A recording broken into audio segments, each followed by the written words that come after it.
উজির শামসল দ্বীন, তার ভাই নূর অল দ্বীন ও হাসান বদর অল দ্বীনের কাহিনী। এক সময়ে মিশরে পরম দয়ালু ধর্মপরায়ণ এক সুলতান প্রজা পালন করতেন। তার এক উজির ছিল নানা বিদ্যায় বিশারদ। চাঁদের মতো সুন্দর দেখতে তার দুই যমজ পুত্র ছিল। একটির নাম শামসল দ্বীন আর একটির নাম নূর অল দ্বীন।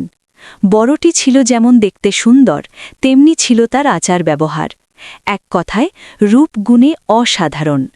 আর ছোটটি ছিল আরও সুন্দর, আরও গুণবান, সারা দুনিয়ার সেরা ছেলে। মিশরে যেসব বিদেশিরা আসত তারা অবাক হয়ে চেয়ে দেখত তার রূপ। উজিরের মৃত্যুর পর সুলতান সাদরে ডেকে নিল দুই ভাইকে। তার দরবারে দুজনকেই সমমর্যাদায় উজিরের আসন দিল। নানা ধরনের মূল্যবান উপটোকন দিয়ে বলল, তোমরা আজ থেকে আমার দরবারে উজিরের তাজে বহাল হলে। বাবার স্মৃতির উদ্দেশ্যে শোক পালন করে 1 মাস বাদে তার কাজে এলো দরবারে। একদিন দুই ভাই দরবারে যাবার পথে এই রকম কথাবার্তা বলতে বলতে পথ চলছিল। বড় ভাই বলছিল, এবার আমাদের বিয়ে শাদী করা দরকার। সুলতানের দরবারে পাকাপাকি চাকরি হয়ে গেল, সুতরাং খাওয়া পড়ার ভাবনা তো আর থাকবে না। তাছাড়া সময়মতো শাদী না করলে বালবাচ্চাদের মানুষ করে যাব কি করে? তাদের লেখাপড়া শেখাতে হবে, রুজি রোজগারের ব্যবস্থা করে দিতে হবে, ভালোভাবে বিয়ে শাদী দিতে হবে। আমার মনে হয় এখনই শাদীর প্রশস্ত সময়। আর শাদী যখন করব, দু ভাই একসঙ্গে একই দিনে করব। তুমি কি বলে? ছোট ভাই নূর অল দ্বীন বলল, তুমি যেরকম বলবে তাই হবে। বড় ভাই শামসল দ্বীন তখন বলল, ধরো শাদীর পর একই সঙ্গে আমাদের দুজনের 2টি বাচ্চা হলো। আচ্ছা, ধরো আমার মেয়ে আর তোমার ছেলে হলো, তাহলে তো আমার মেয়ের সঙ্গে তোমার ছেলের শাদী দিতে হয়। ছোট বলল, উত্তম প্রস্তাব, কিন্তু বলো তোমার মেয়ের জন্যে কি দেনমোহর দিতে হবে আমার ছেলেকে? বড় ভাই বলে, আমি ভাবছি তোমার ছেলের কাছ থেকে 3000 সোনার দিনার নেব, আর নেব 3টি খামার, আর জায়গির নেব 3টি বড় গ্রাম। আমার মনে হয় আমার মেয়ের জন্যে খুব বেশি কিছু একটা চাওয়া হবে না। অবশ্য তোমার ছেলে যদি না রাজি হয় তবে আর কথা বাড়িয়ে কাজ নাই, এখানেই প্রস্তাব খারিজ করে দেব। ছোট ভাই বলল, ভাইয়ে ভাই সম্পর্ক হবে, ওরা ভাইয়ে বোনে শাদী করবে, তাই এর মধ্যে যৌতুক নিয়ে অত দরকষাকষি কি আছে দাদা? কেউ আমরা কম নই, দুজনেই উজির, কার কি অভাব থাকবে? আমার তো মনে হয় তোমার মেয়ের সঙ্গে আমার ছেলের শাদী হয়ে যাবে, এইটাই সবচেয়ে বড় কথা হওয়া উচিত। যৌতুকপত্র সেখানে নগণ্য। তোমার কথাবার্তা শুনে মনে হচ্ছে টাকা পয়সাই যেন সব। কি করে ধন সম্পত্তিকে রাতারাতি 2 গুণ 4 গুণ করে বাড়াবে, সেই সব সুদখোরদের মতো কথাবার্তা তোমার মুখে মানায় না দাদা। বড় ভাই বলল, তোমার কি ধারণা হচ্ছে তোমার ছেলে আমার মেয়ের চেয়ে রূপে গুণে আরও বড় হবে? সে অহংকার যদি করো তাহলে তোমার ছেলের সঙ্গে কিছুতেই আমি শাদী দেব না আমার মেয়ের। তা যদি তাকে পাল্লায় ওজন করে সোনা ঢেলে দাও তবু না। আমারটা মেয়ে বলে কি ফেল না? শামসল দ্বীন রাগে কাঁপতে কাঁপতে বলল শেষের কথাগুলো। নূর অল দ্বীনও ভীষণ ক্ষেপে গেল দাদার কথায়। বলল, আমার ছেলেও ফেলনা নয়, আমি এই বলে রাখলাম তোমার মেয়ের সঙ্গে আমার ছেলের শাদী দেব না, ব্যাস, এখানেই সব খতম হয়ে গেল। এ নিয়ে আর কখনো কথা হবে না। বড় ভাই বলল, কাল সকালে সুলতানের সঙ্গে বেরোবার পালা আমার। আমি তাকে বলবো তোমার এই অসভ্যতার কথা, তারপর দেখো কি হয়। নূর অল দ্বীন রাগে গড়গড় করতে করতে চলে গেল, আর কোনো কথা বলল না। পরদিন সকালে সুলতানের সঙ্গে শামসল দ্বীন প্রাতভ্রমণে বেরিয়ে নীল নদের ধারে এলো। একটা পানসি নৌকো করে ওপারে জিজা যাওয়ার ইচ্ছা করল। জিজায় অনেক পিরামিড আছে। এদিকে সারা রাত রাগে ক্ষোভে অনিদ্রায় কাটিয়ে ভোর না হতে উঠে পড়ে নূর অল দ্বীন। দাদার সঙ্গে তার সেই কথা কাটাকাটি ও তার কটু বাক্যে মনটা বিষিয়ে গেছে। সে ঠিক করল দেশ ছেড়ে অন্য কোথাও চলে যাবে। তার নকরকে ডেকে বলল, আমার সেই ছাই রঙের খচ্চরটা বের করে জিন লাগা। এই খচ্চরটা দেখতে খুব বাহারি, শখের জানোয়ার। সোনার কাজ করা মখমলের গদিপাতা দামি জিন লাগালো নকরটা। এমন কায়দার সাজালো যেন মনে হয় শাদী করতে যাবে কোনো বর। একটা দামি রেশমি গালিচা আর একখানা কম্বল সঙ্গে নিল। খচ্চরের পিঠে চেপে নকরকে উদ্দেশ্য করে বললে নূর অল দিন, আমি চললাম রে, তোদের দেশে আর থাকবে না। নকরটা জিজ্ঞেস করে, কোথায় যাবেন হুজুর? আগে যাব কালিব শহরে, সেখানে 2-3 দিন থাকব।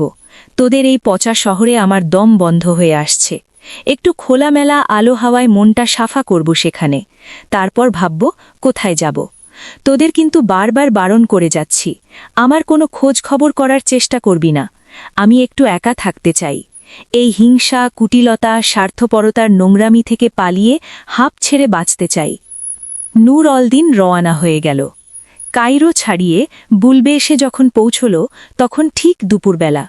খচ্চরটাকে একটু বিশ্রাম দেবার দরকার, তার নিজেরও বেশ খিদে পেয়েছে। একটা সরাইখানার সামনে নেমে খচ্চরটাকে ছেড়ে দিয়ে একটু কিছু খেয়ে নিল সে। তারপর শহরের ভিতরে ঢুকে টুকিটাকি দরকারি 2-4টে জিনিসপত্র কিনল। আবার যাত্রা শুরু হয়। 2 দিন বাদে জেরুজালেমে এসে পৌঁছল নূর অল দিন। পথশ্রমে বড় ক্লান্ত হয়েছে দেহ।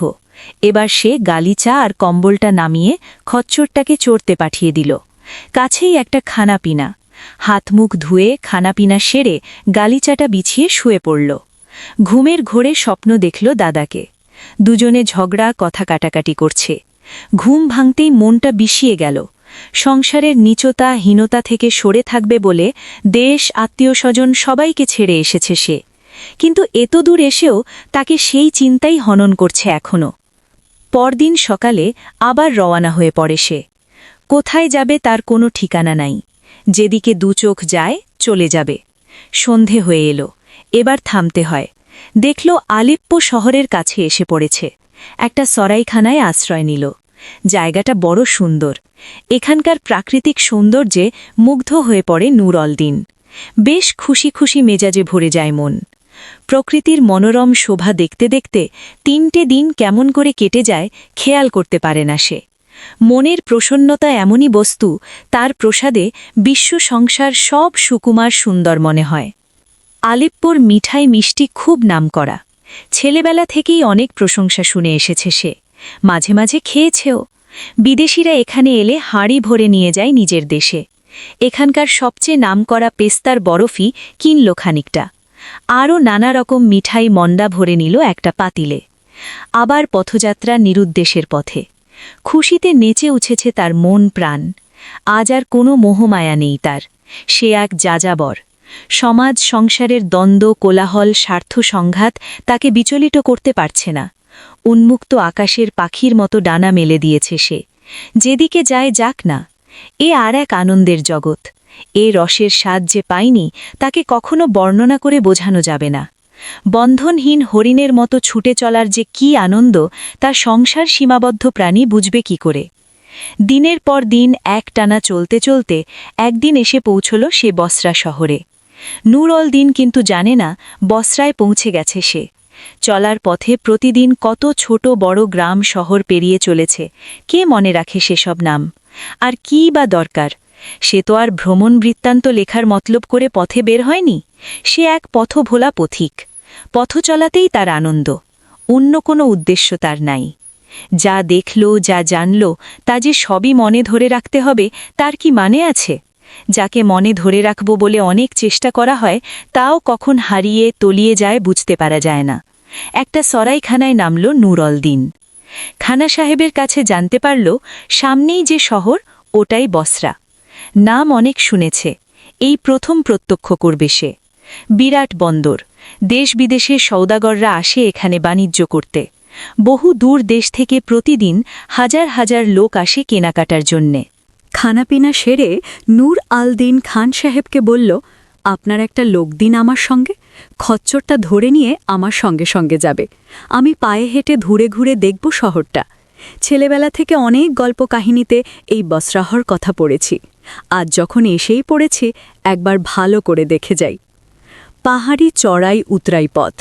কখনো বা খাড়া ওপরের দিকে উঠে গেছে, আবার কখনো বা তরতর করে নিচে নেমে গেছে। খচ্চরের পিঠে চড়ে চলা নতুন লোকের পক্ষে একেবারে অসম্ভব। কিন্তু শহরের ভিতর ভাগ অতটা উঁচু নিচু নয়। ছোকরাটা বলল, মালিক, এবার আপনি উঠে বসতে পারেন, কোনো ভয় নাই, আমি লাগাম ধরে দেখে শুনে নিয়ে যাব। ছোকরার কথা মতো নূর আল দিন খচ্চরের পিঠে উঠে বসল। ছেলেটা পাকা ওস্তাদ, এমনভাবে সামাল দিয়ে খচ্চরটাকে নিয়ে যেতে লাগল যাতে নূর আল দিনের কোনো বাঁকানি না লাগে। বসরাহর উজির সাহেব তখন তার প্রাসাদের গবাক্ষ পাশে বসে শহরের শোভা প্রত্যক্ষ করছিল। হঠাৎ নজর পড়ল নূর আল দিনের ওপর। তার রূপ জাঁকজমকে মুগ্ধ হল সে। একটা নফরকে ডেকে বলল, যাত দেখে আয় কে যায় ওই খচ্চরটার পিঠে, ডেকে নিয়ে আয় ওর সহিসটাকে। যখন সে এলো, বৃদ্ধ উজির জিজ্ঞেস করল, তোমার মনিব কোন দেশের লোক, তার পরিচয় কিছু জানো? আগে তা তো বলতে পারবো না, তবে মনে হয় খুব খানদানি ঘরের আদমি, কোনো সওদাগরের লড়কা হতে পারে। এখানে কোথায় উঠেছে সে? সহিস ছোকরা বলল, আগে আমাদের খান সাহেবের সরাইখানায়। কি সব দামি দামি সামানপত্তর, সুলতান বাদশার ঘরে আমনটা দেখা যায়। উজির আর বিশেষ কোনো কথা বলল না ছেলেটার সঙ্গে। ওর খান সাহেবের সরাইখানার ঠিকানাটা নিয়ে 2 দিনার বকশিস দিয়ে বলল, ঠিক আছে যাও। বিকেলের দিকে সেই সরাইখানার সামনে এসে থামালো উজির। খান সাহেবকে জিজ্ঞেস করল, তোমার এখানে যে বিদেশি এক যুবক এসেছে, তার সঙ্গে আমি একবার দেখা করতে চাই। উজিরকে দেখে তো খান সাহেবের দফা রফি, না জানি কি বিপদ আপদ ঘটল। শশব ব্যস্ত হয়ে করজোরে বলল, মেহেরবানি করে আমার গরিবখানায় হুজুরের পায়ের ধুলো দিতে আজ্ঞা হোক। কিন্তু উজির ঘোড়া থেকে নামল না। তুমি তাকে একবার খবর পাঠাও। নূর আল দিন ছুটে এলো। আপনি নিজে কষ্ট করে কেন এলেন জনাব? আমাকে ডেকে পাঠালে হাজির হতাম। তোমাকে তো হাজির করার জন্যে নিতে আসিনি বাবা, আমি তোমার সঙ্গে আলাপ করতে এসেছি একটু।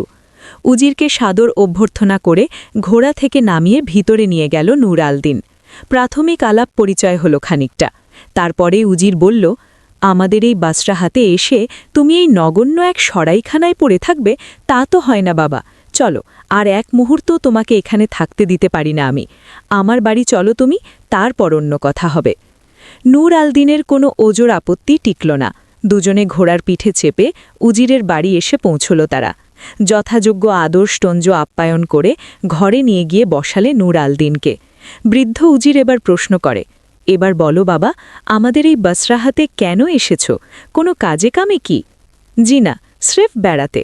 আমি আজ অনেক দিন হল আমার স্বদেশ, আমার জন্মভূমি কায়রো থেকে বেরিয়ে পড়েছি। আমার বাবা মিশরের সুলতানের উজির ছিলেন, সম্প্রতি তিনি গত হয়েছেন। আমরা 2 ভাইই সুলতানের দরবারে উজিরের পদে বহাল হয়েছিলাম, কিন্তু সংসারের স্বার্থপরতার নীচতা দেখে আমি অস্থির অশান্ত হয়ে উঠলাম। মনে হলো এ আমার জায়গা নয়। এখান থেকে অনেক দূরে, চেনা জানার বাইরে, অন্য কোথাও অন্য কোনোখানে উধাও হয়ে যেতে হবে আমাকে। তাই একদিন সবার অগোচরে পথে বেরিয়ে পড়েছি। আমার মনে হচ্ছে আমি ঠিক পথের সন্ধান করেছি। সারা দুনিয়ায় ঘুরে ঘুরে মানুষের মেলা দেখে বেড়াবো, আর দেখব প্রাণ ভরে আল্লাহর অপার সুন্দর সৃষ্টি, প্রকৃতির বহু বিচিত্র রূপ। এর মধ্যেই আমার জীবনের আনন্দ পূর্ণতা খুঁজে পাব, এই আমার বিশ্বাস। যুবকের এই উদাস বিবাগী হবার সংকল্প শুনে চমকে ওঠে উজির। বাবা, তুমি যে পথ বেছে নিয়েছ, আপাতভাবে তোমার কাছে একমাত্র শ্রেষ্ঠ পথ মনে হলেও আসলে কিন্তু চিরদিন তোমার ভালো লাগবে না। এখন প্রথম যৌবনের রং আছে তোমার চোখে, দেহে আছে সামর্থ্য, পথ চলার ক্লান্তি অগ্রাহ্য করার যথেষ্ট ক্ষমতা এখন নিশ্চয়ই আছে। কিন্তু এমন একদিন আসবে যেদিন নিজের দেহকে মনে হবে অসহ্য, অতিরিক্ত এক বোঝা। তখন চোখেও এই রং থাকবে না। শোনো বাছা, এই দুনিয়াটা বিরাট। একটা কেন, 10টা জীবনের পরমাও পেলেও তুমি তাকে দেখে নিঃশেষ করতে পারবে না। আমি বুঝতে পারছি তুমি সুদূরের এবং সুন্দরের পিয়াসী। তুমি প্রকৃতির অপর সৌন্দর্যে নিজেকে হারিয়ে দাও, তাও আমি বুঝতে পারলাম। কিন্তু বাবা, এই অরূপ রতনের সন্ধানে কি তোমাকে তামাম দুনিয়া টুরে বেড়াতে হবে? একটা বিন্দুর মধ্যে সিন্ধু প্রমাণ সৌন্দর্য আছে, তা কি তোমার চোখে পড়েনি? সকালবেলায় দুয়ার খুলে ঘরের বাইরে এসে যে প্রথম শিশির কণাটা চোখে পড়ে, তার দিকে ভালো করে তাকিয়ে দেখেছ কখনো? প্রভাত কিরণের প্রতিসরণে 7 রঙে সে কি অপরূপ রূপবান হয়? তার তুল্য অপার সৌন্দর্যের সন্ধান তুমি কোথায় পাবে? উজির সাহেব শুধু বয়সে নয়, জ্ঞানেও বৃদ্ধ। তার মতো প্রজ্ঞ ব্যক্তি সচরাচর মেলে না। সুলতানের দরবারে তার নাম, যশ, খ্যাতি, প্রতিপত্তি প্রচুর। নূর আল দিনকে ঘরমুখ করার জন্যেই এত যুক্তি প্রমাণ তুলে ধরে উজির।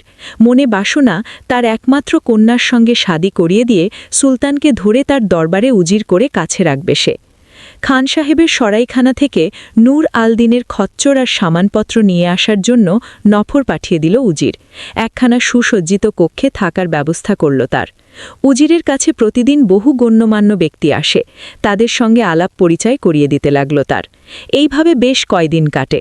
একদিন নূর আল দিনের কাছে প্রস্তাব রাখল, বাবা, আমি বৃদ্ধ হয়েছি, ভাবছি আমি অবসর নেব সুলতানের দরবার থেকে। তার আগে আমার একমাত্র কন্যার শাদী দিতে চাই। দেশ বিদেশের বহু পাত্রের সন্ধানও এসেছে আমার কাছে। তাদের অনেকেই জ্ঞানে গুণে ধনদৌলতে উপযুক্ত পত্র, কিন্তু আমার কাউকেই তেমন মনে ধরেনি।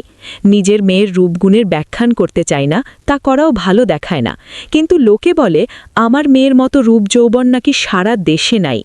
আমার যেটুকু বিদ্যাবুদ্ধি আছে মেয়েকে শেখাবার চেষ্টা করেছি, তার অসাধারণ মেধা আমাকে অবাক করেছে।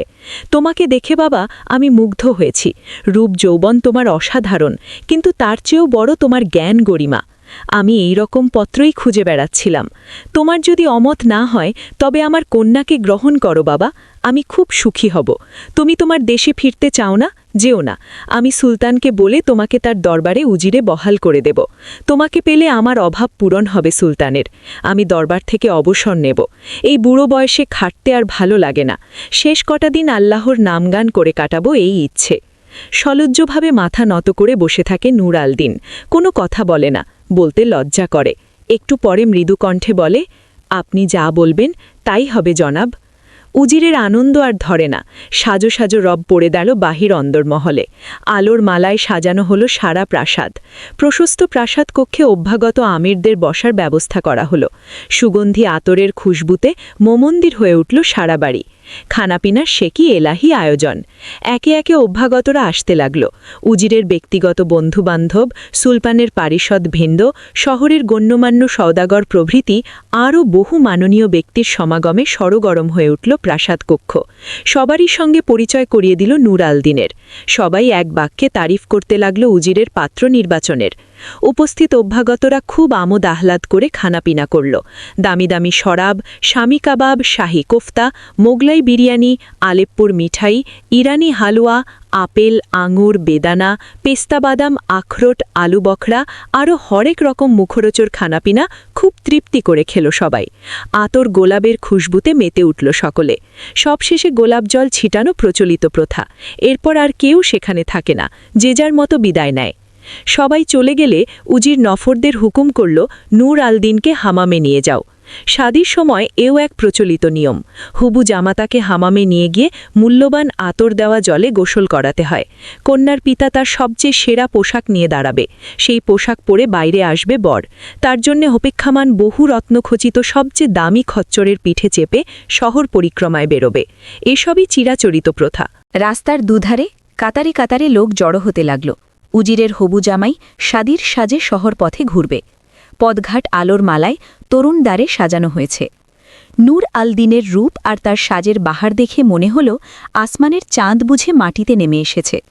শহর পরিক্রম শেষ করে যখন ফিরে এলো নূর, উজির তখন অভ্যর্থনা করে নামিয়ে নেবার জন্য সদর দরজায় অপেক্ষা করছিল। খচ্চর থেকে নেমে উজিরের হাতে চুম্বন করলে সে, এবং তারপর এই সময় শাহরাজাদ হঠাৎ চুপ করে গেল। দেখা গেল রজনী অতিক্রান্ত হতে চলেছে। পরদিন রাত্রে তারপর শুনুন শাহজাদা উজির বুকে জড়িয়ে ধরে নূরকে। বিংশ রজনীতে কাহিনী শুরু করল শাহরাজাদ। আল্লাহ তোমার কল্যাণ করবেন বাবা। উজির আদর জানিয়ে বলল, যাও ওপরে যাও, তোমার বিবি তোমার প্রতীক্ষায় বসে আছে। নূর আল দিন ওপরে উঠে এলো। সুসজ্জিত পালঙ্কে ফুলের সজ্জা। আজ তাদের পরিণীত জীবনের প্রথম রাত্রি। বহু মূল্যবান রত্নালঙ্কারে অপরূপ সেজেছে তার বিবি। তার দেহের অপরূপ রূপ লাবণ্যে তা আরও মনোহর, আরও সুন্দর করে মানিয়েছে। দুজনে দুজনের হৃদয় বিনিময় করল প্রথমে। অনেক কথা, অনেক গল্প, অনেক গান হল অনেক রাত অবধি। তারপর রাত্রির দ্বিতীয় জামে দুজনের দেহ মন প্রাণ দুজনের মধ্যে লুপ্ত হয়ে গেল। পয়লা প্রহর মে সব কে জাগে, দোসর প্রহর মে ভোগী, তিসরা প্রহর মে তস্কর জাগে, চৌথা প্রহর মে যোগী। এর চেয়ে বেশি কিছু কাম্য ছিল না নূর আল দিনের। এদিকে বড় ভাই শামসাল দিন সুলতানের সঙ্গে পিরামিড দেখে যখন ঘরে ফিরল, দেখে ভাই নূর নাই। নফররা কেঁদে কেঁদে চোখ ফুলিয়েছে। ওরা বলল, ছোট মালিক শুভা না হতেই হুকুম করলেন, খচ্চরের পিঠে জিন লাগাও। আমরা সাজিয়ে গুছিয়ে দিলাম, তিনি কালিবের পথে চলে গেলেন। বললেন বাইরের খোলা আলো হাওয়া পেলে তার বুকের জ্বালা যন্ত্রণার হয়তো উপশম হবে। এর বেশি আমরা আর কিছু জানি না মালিক। ভাইয়ের শোকে ভেঙে পড়ল শামসালদিন। নিজেকে বড় অপরাধী মনে হতে লাগল। রাগের মাথায় ওইসব কটু কথা বলে সে মহা অন্যায় করেছে। নিজের কৃতকর্মের জন্য অনুতাপ হতে লাগল তার। যেভাবেই হোক ফিরিয়ে আনতে হবে তাকে। সুলতানের কাছে সব খুলে বলল শামসালদিন। তিনিও ব্যথিত হলেন খুব। নানা দেশের দরবারে দূত পাঠানো হলো সন্ধান জানার জন্য, কিন্তু সব দেশ থেকেই ব্যর্থ হয়ে ফিরে আসে দূত। না কোথাও তার সন্ধান পাওয়া গেল না। কিন্তু দূতরা কেন বসরা হতে গেল না, কেন তার খোঁজ করল না সেখানে, সে প্রশ্ন কারুর মনে জাগল না। শামসালদিন বুক চাপড়াতে লাগল। শুধু আমার নিজের দোষে ভাইকে হারালাম আমি। তাকে দেশান্তরী করলাম, তার মনে দুঃখ দিয়েছি, আঘাত করেছি। সে আঘাত ভাই আমার সহ্য করতে পারিনি। পুত্রবিয়োগের শোকও একদিন থিতিয়ে আসে। সেইরূপ শামসালদিনও একদিন শোকতাপ অন্তরের এক কোণে সরিয়ে রেখে আবার হেসে গিয়ে দিন কাটাতে লাগল। কৈরোর এক সম্ভ্রান্ত সওদাবরের সুন্দরী কন্যাকে শাদী করে সংসারী হল নূর। যোগাযোগই বলা যায়, তা না হলে একই দিনে যেদিন ছোট ভাইয়ের শাদী সেদিনই তারও শাদী হয় কি করে। এবং শাদীর প্রথম রাতে দুজনের বিবিই অন্তঃসত্ত্বা হল। এও কি যোগাযোগ? এদিকে শাদীর সব পর্ব শেষ হয়ে গেলে উজির একদিন সুলতান সমীপে হাজির হলেন জামাতা নূর আলদিনকে সঙ্গে নিয়ে। যুবকের রূপে মুগ্ধ হল সুলতান। দুহাত মাটিতে ছুঁয়ে আভূমি আনত হয়ে কুর্নিশ জানাল নূর। উদ্দাত্ত কণ্ঠে সুন্দর করে আবৃত্তি করল একটা শায়ের। সবই ভালো লাগে তার, মনে হয় সবই অপরূপ। হৃদয় মথিত করে জ্বলে ওঠে কামনার ধূপ। আমার এ তরুমূলে সিঞ্চন করে সে বাড়ি। স্বর্গ সুখে তৃপ্ত হই আমি সেই নারী। সুলতান মুগ্ধ হয়ে চেয়ে থাকে নূরের দিকে। কি সুন্দর রূপ আর কি অপরূপ তার বাচনভঙ্গি। উজির এগিয়ে এসে বলে, আমার জামাতা, রূপে গুণে সেরা ছেলে। সুলতান আরও খুশি হয়, কিন্তু উজির, এ যুবক তোমার জামাতা না হলেও আমি তাকে সমানই আদর করতাম। ওকে আমার পাশে বসিয়ে দেবানের কাজকর্ম বুঝিয়ে দাও। তুমি বয়সে ও জ্ঞানে অনেক বৃদ্ধ। তোমার যোগ্য সম্মান দিতে গেলে তোমার সহকারী হিসেবেই তাকে স্থান দেওয়া দরকার। তা না হলে ওকে আমি আজ থেকেই উজিরের পদে বাহাল করতাম। তুমি যতদিন আছো তুমিই উজির থাকবে। তোমার পর ওকে আমি উজির করব। এ কথা শুনে উজিরের মনে আহ্লাদ হল। সুলতান এই নবাগত যুবককে দেলানের পদে বাহাল করে নানা রকম দামি দামি সাজ পোশাক, 1000 সূক্ষ্ম কারুকর্মের যোগ্য সূঁচ, দামি দামি সেরা খচ্চর এবং প্রচুর দাসদাসী ও নাফর উপটৌকন দিল। এর কিছুদিন পরে নূরের এক পুত্র সন্তান হয়। ঠিক সেই দিনই কায়রোতে তার দাদার এক পরমা সুন্দরী কন্যা জন্মগ্রহণ করে। নূর তার ছেলের নাম রাখলে হাসান বদরালদিন। তার রূপের বর্ণনা দেওয়ার সাধ্য কারো নাই। বেহেস্তে হয় কিনা জানা নাই, ধরায় এরূপ কেউ প্রত্যক্ষ করেনি। হাসলে পরে মুক্ত ঝরে, কান্নাতে তার পান্না। এমন ছেলে কোথায় পেলে ও বিবিজান বলো না। নূর আলদিন নিয়মিত দরবারে যায়। তার কাজে মুগ্ধ হয় সুলতান। বছরা শহরের পরিচালন ভার দেওয়া হলো তাকে। অসাধারণ দক্ষতার সঙ্গে সুষ্ঠুভাবে সব সমস্যার সমাধান করে দেয় নূর। এমন একজন দেওয়ান পেয়ে গর্ব হয় সুলতানের। নূরের মর্যাদা আরও বেড়ে যায় দরবারে। শুধু তার বেতনই বাড়ে না, সেই সঙ্গে তার সৈন্য সামন্ত, লোকলস্কর, নফর চাকর, কৃতদাসের সংখ্যাও অনেক বাড়িয়ে দেয় সুলতান। নূর আসার পর থেকে খাজনা আদায়ের পরিমাণ প্রায় দ্বিগুণ হয়ে ওঠে। এরপর থেকে সবচেয়ে দুরূহ সমস্যাগুলো সমাধানের ভার পড়ে তার উপর। শহরবাসীরাও খুব খুশি।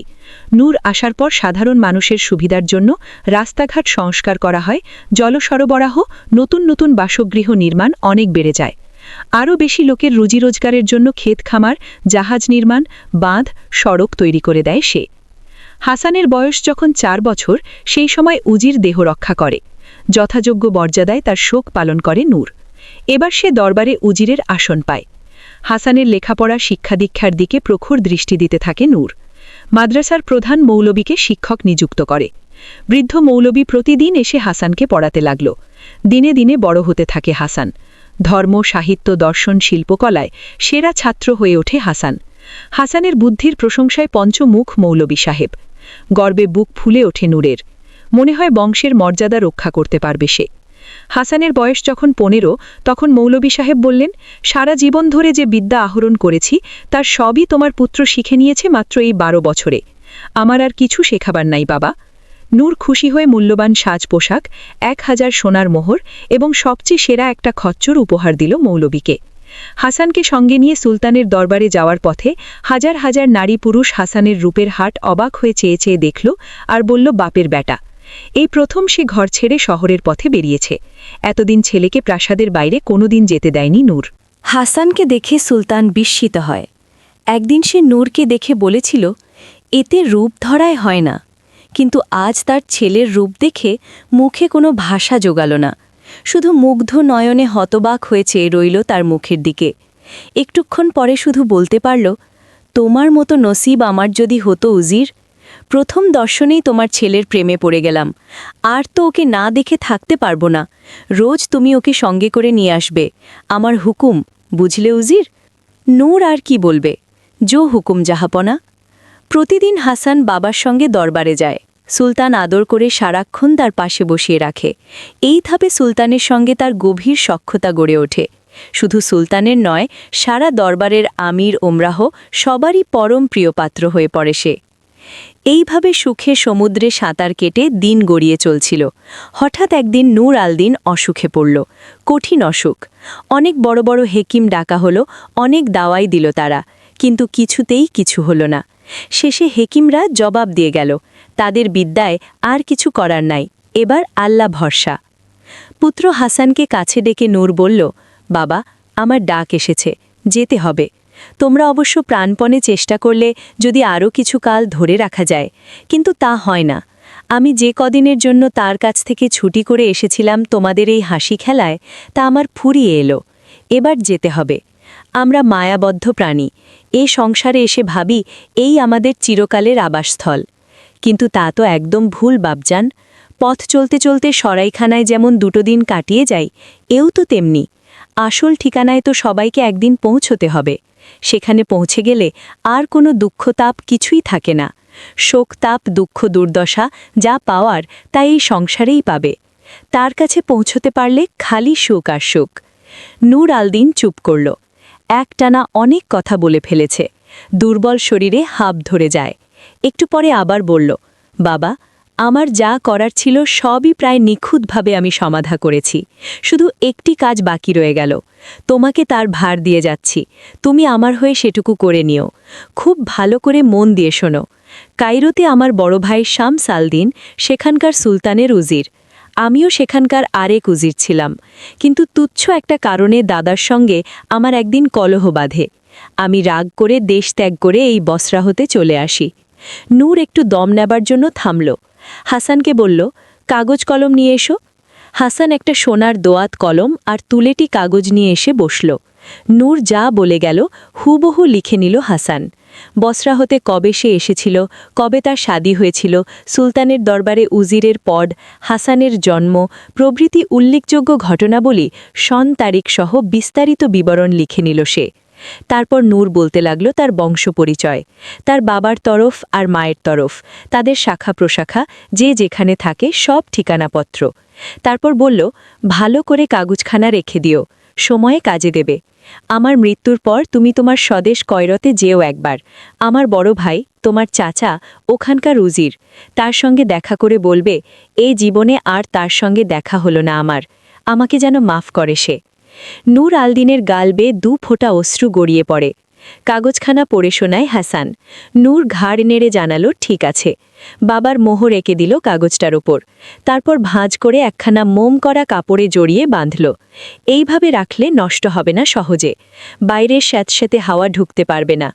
এবার কাপড়ে জড়ানো কাগজখানা তার পাতলুনের কোমরবন্ধিনীর মধ্যে ঢুকিয়ে সূচি সুতো দিয়ে সেলাই করে দিল। আর হারাবার ভয় থাকল না। এরপর একটা দিন মাত্র বেঁচে ছিল সে। তার মৃত্যুর খবর পেয়ে সারা শহর ভেঙে পড়ল। হাজার হাজার নরনারী কালো পোশাক পরে শোক মিছিলে সামিল হল। সুলতান শোকে মুহ্যমান হয়ে পড়ল। তার ডান হাতখানা আজ চলে গেল। যথাযোগ্য শাহী মর্যাদায় সমাহিত করা হলো তাকে। হাসান আজ পিতৃহারা, শোকের সায়রে ভাসতে থাকে। 2 নিয়নে জলের ধারা। বাবা সেই কথাগুলো মনে করে নিজেকে কিছুটা সান্ত্বনা দিতে পারে। এ দুনিয়াটা পান্থশালা, 2 দিনের জন্যে আসা এখানে। সবাইকেই তো একদিন সব ফেলে চলে যেতে হবে। 2 মাসব্যাপী মৌন হয়ে শোক পালন করল সে। তারপরও সে বড় একটা কারো সঙ্গে কথা বলে না। বাবার শোকে সে মুহ্যমান। সুলতান তাকে খবর পাঠালো, তার দরবারে উজির করবে তাকে। কিন্তু হাসানের কোনো হাস নাই। ঘর ছেড়ে বেরোয় না সে, নাওয়া খাওয়া একরকম বন্ধ করে দিয়েছে। দিনে দিনে শুকিয়ে শীর্ণ হয়ে গেল তার শরীর। সুলতান বারবার লোক পাঠায়, কিন্তু হাসান গেল না। তার মনের মধ্যে শুধু একটি কথাই ঘোরাফেরা করে, তাকে যেতে হবে কয়রো, তার বাবার শেষ আদেশ। সুলতান কুপিত হল, কি ওর এত বড় সর্ধা? আমার হুকুম অমান্য করে সে? ধরে বেঁধে নিয়ে এসো তাকে, আমি তাকে শায়েস্তা করব। সুলতানের পরোয়ানা নিয়ে ছুটল সিপাহী বরখন্দাজ। শহরবাসীরা ভীত সন্ত্রস্ত হয়ে উঠল। সর্বনাশ, না জানি কি সাজা দেবে তাকে সুলতান। হাসানের এক বিশ্বস্ত নফর এসে খবর দিল, শিগগির পালিয়ে যান হুজুর, সুলতান খেতে গেছে, আপনাকে বেঁধে নিয়ে যাওয়ার হুকুম হয়েছে। এক্ষুনি পাইক বরখন্দাজ এসে পড়বে। আপনার ঘর বাড়ি বিষয় আশয় সব বাজেয়াপ্ত করে দিয়েছে সে, আপনি পালান। হাসান কি করবে বুঝতে পারে না এক মুহূর্ত। মাথার চুলগুলো এলোমেলো করে দিল। নিজের গায়ের দামি শালখানা ফেলে দিয়ে নফরের কাঁধের ময়লা চাদরটা টেনে নিয়ে মাথার উপর দিয়ে ঘুরিয়ে সারা দেহটা ঢেকে নিল। আপাতভাবে দেখে মনে হয় কোনো দিন ভিখারি। খিড়কির দরজা দিয়ে পথে বেরিয়ে পড়ল। প্রথমে ঠিক করল বাবার গোরস্থানে গিয়ে আজকের রাতের জন্য আশ্রয় নেবে সেখানে। তারপর কাল সকালে ভাববে কি করে কয়রোর পথে রওনা দেওয়া যায়।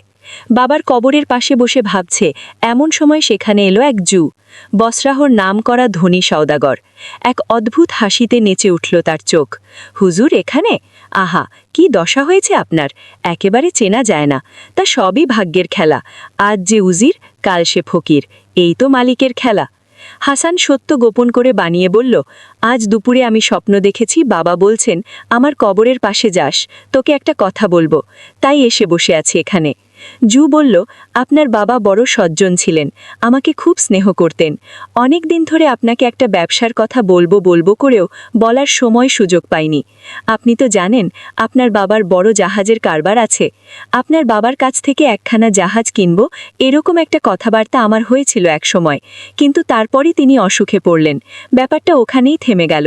এখন আপনি যদি ইচ্ছা করেন আমাকে বিক্রি করতে পারেন একখানা জাহাজ, আমি আপনাকে 1000 দিনার দাম দিচ্ছি। সওদাগরের কথায় না করতে পারল না হাসান। এক এক করে 1000 দিনার গুনে দিল সওদাগর। তার সঙ্গে একটা সাদা কাগজ আর কলম তুলে দিল হাসানের হাতে। বলল, নাম কেউ আসতে একটা রসিদ করে দিন হুজুর। হাসান লিখে দিলে, আমি মৃত উজির নূর আলবিনের একমাত্র পুত্র হাসান আপনার নিকট হইতে 1,000 দিনার গ্রহণ করিয়া আমার পিতার, বর্তমানে আমার, একখানি সওদাগরি জাহাজ বিক্রয় করিলাম। বন্দরে প্রথম যে জাহাজ নোঙ্গর করিবে সেই জাহাজে আপনি পাইবেন। নাম স্বাক্ষর করে জুয়ের হাতে তুলে দিল হাসান। হুজুরের অশেষ কৃপা, হুজুর আমার মা বাপ, এরকম অনেক সৌজন্য দেখিয়ে বিদায় নিল সে। বাবার সমাধির পাশে বিষণ্ণ মনে বসে রইল সে। রাত্রি গম্ভীর হতে হতে গভীরতর হয়। একসময় ঘুমে ডুলে পড়ে। চাঁদ তখন মাথার উপরে। হাসানের সারা দেহে চাঁদের আলোয় লুটোপুটি। গভীর ঘুমে আচ্ছন্ন সে। দিনের বেলার আতঙ্ক ভাবার নাই। এক অপরূপ প্রশান্তি ছড়িয়ে পড়েছে সারা মুখে। এই গভীর রাতে গোরস্থানে আসে অশরীরী আত্মারা, জিন, পরীরা। এক খুবসুরত জিনিয়া তখন আকাশ দিয়ে উড়ে যাচ্ছিল। চাঁদের আলোয় হাসানের সুন্দর চেহারা দেখে সে নেমে আসে। এমন রূপবান যুবক সে তো কখনো দেখেনি। কে সে? এলো কোথা থেকে?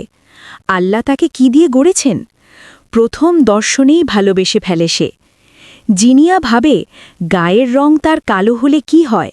মুখের চেহারা কি তার খারাপ? ছেলেটা অঘোরে ঘুমোচ্ছে। এখন ওর ঘুম ভাঙাবো না, বরং আকাশের নীলিমায় একটা চক্কর দিয়ে আসা যাক। আবার শোঁ শোঁ করে অনেক উপরে উঠে যায় জিনিয়া, একেবারে মেঘের মেলায়। ওখানে দেখা হয়ে গেল এক চেনা জানা জিনের সঙ্গে। দুজনেই দুজনকে হাত নেড়ে স্বাগত জানায়। জিনিয়া জিজ্ঞেস করে, কোথা থেকে আসছে ভাই? জিনি বলে, কায়রো। সোজা কায়রো থেকে আসছি। ওখানকার খবর কি? আমাদের জাত ভাই বোনেরা কেমন আছে সব? ভালো, সবাই বেশ ভালো আছে বোন। তোমার খবর কি? চলছে ভালোই। চলো তোমাকে একটা জিনিস দেখাই। নিচে একটা গোরস্থানে একটি চাঁদের মতো ফুটফুটে ছেলে ঘুমুচ্ছে। তুমি দেখলে তাজ্জব বনে যাবে। অমন রূপের বাহার আমি কখনো দেখিনি ভাই। জিনি বলল, চলো তো দেখি। ওরা দুজনে নেমে নিল নিচে, গোরস্থানের উপরে। সত্যি অবাক করার মতো চেহারা বটে। জিনি বলল, লোকে বলে তামাম দুনিয়ায় নাকি উজির নূর আল দিনের ছেলে হাসানের মতো রূপ আর কারো নাই। কিন্তু এ ছেলের রূপই বা কম কিসে? আমি কায়রোর উজির শামসাল দিনের মেয়েকে দেখেছি। অমন হুরির মতো রূপ কোনো মেয়ের হয় না, একমাত্র সেই মেয়ের সঙ্গেই মানায় একে। জিনিয়া বলল, আমি তাকে দেখিনি কখনো। তাহলে শোনো, জিনি বলল, সেই হতভাগ্যা মেয়েটার কাহিনী শোনাই তোমাকে। শামসাল দিনের মেয়ের রূপে মুগ্ধ হয়ে সুলতান একদিন প্রস্তাব করল, দেখো উজির, তোমার মেয়ের রূপে গুণে সেরা হয়ে উঠেছে, আমি ইচ্ছা করি তুমি আমার সঙ্গে শাদী দাও তোমার মেয়ের। সুলতানের কথায় আকাশ ভেঙে পড়ল মাথায়। জাহাপনা, অধমের গোস্তাখি মাফ করবেন। আপনি তো জানেন, আপনাকে অনেক আগেই বলেছি আমার ছোট ভাই দেশত্যাগী হয়েছে, এবং কি কারণে হয়েছে তাও আপনাকে বলেছি। আমাদের কথা ছিল আমার মেয়ে আর তার ছেলে হলে দুজনের শাদী দিয়ে দেব। আল্লাহর দয়ায় তাই হয়েছে। নূরের ছেলে এখন বাসরাহতে বড় হচ্ছে। আমার ছোট ভাই সম্প্রতি দেহ রেখেছে। এখন আমি ঠিক করেছি তাকে এনে আমার মেয়ের সঙ্গে শাদী দিয়ে দেব। এ যদি না করি, আমার ছোট ভাই বেহেস্তে গিয়েও শান্তি পাবে না। আপনি হুজুর খুঁজলে এই মিশরে আরও অনেক খুবসুরত লেরকি পাবেন, এবং আপনি চাইলে যে কোনো মেয়েই বর্তে যাবে। শুধু এইটুকু অনুগ্রহ আমাকে করুন, আমার সত্য রক্ষা করতে দিন আমাকে। কিন্তু সুলতান তেলে বেগুনে জ্বলে উঠল। কি ভাই, এইভাবে অপমান? আমাকে প্রত্যাখ্যান? এত বড় স্পর্ধা? দাঁড়াও, মজা দেখাচ্ছি। আমি সুলতান হয়ে তোমার কাছে হাত পাতলাম। কোথায় তুমি ধন্য হবে তা না আমাকে অবজ্ঞা করলে? আমাকে তুমি মেয়ে দেবে না? ঠিকই করে রেখেছে, খালি ফালতু বাহানা দেখাচ্ছে। দাঁড়াও, মজা টের পাইয়ে দিচ্ছি। আমার ঘোড়ার সালে একটা কুজো বামন আছে, সহিসের যোগানদার, বাঁদরের বাচ্চার মতো মুখ, পায়রার মতো ওর বুক। খুব মানাবে ভালো তোমার মেয়ের সঙ্গে। আজ রাতেই শাদীর সব ব্যবস্থা করে দিচ্ছি আমি। ওই বাঁদরমুখো কুজোটার সঙ্গে তোমার মেয়ের শাদী হবে। আমার হুকুম, সারা দেশে ঢেরা পিটিয়ে দাও। ঢাক ঢোল সানাই বাজিয়ে কুজো যাবে শাদী করতে। তাকে সাজানো হবে জাঁকজমক করে। যত টাকা লাগে দেব আমি, কোনো চিন্তা নাই। আজকের দিনের মধ্যেই সব ব্যবস্থা পাকা করে ফেলো উজির। যত ভালো পাত্রই তোমার হাতে থাক, তাদের কারো সঙ্গে শাদী দিতে পারবে না। আমার পছন্দ করা পাত্রকেই তোমার জামাই করতে হবে। আজ রাতে তোমার মেয়েকে নিয়ে মধু জামিনী করবে ওই কুজোটা। এই তোমার সাজা।